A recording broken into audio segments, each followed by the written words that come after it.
1689年起的嘉义上中庙，有人家叫做是诸罗守庙，是在地真重要的信仰中心。庙门口呢有一对用细石仔工艺做的灵条，因为伤过久啊，开始必顺。庙方来邀请修复单位，按算用半年到8个月时间来修复这个真特殊的文化祖产。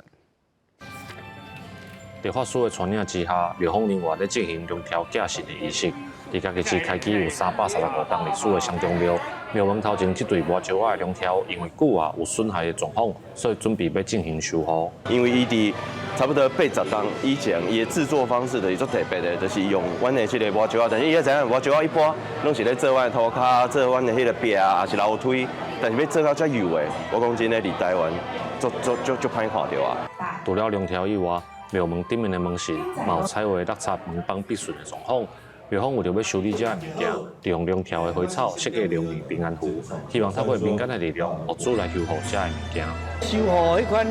迄款门神的代志吼，迄钱额还佫无够，修缮的钱还佫无够，啊，所以讲咱就用这个龙年吼，啊，甲艺术，啊，甲迄个国民党做伙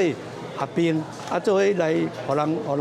互人依过啊，就对啦。嘉义市的上中庙，记伫1689年有自罗第一高庙的讲法，后来互日本政府拆掉，伫1947年重建了后，上中庙的建筑高单拢可看得到迄当阵工艺师留落来的作品。修复团队表示，上中庙的龙条、门帮的门神拢真罕见、真珍贵，暗算会用6个月至8个月的时间来修复，希望继续保留这个工艺作品。记者林慧婷，嘉义报道。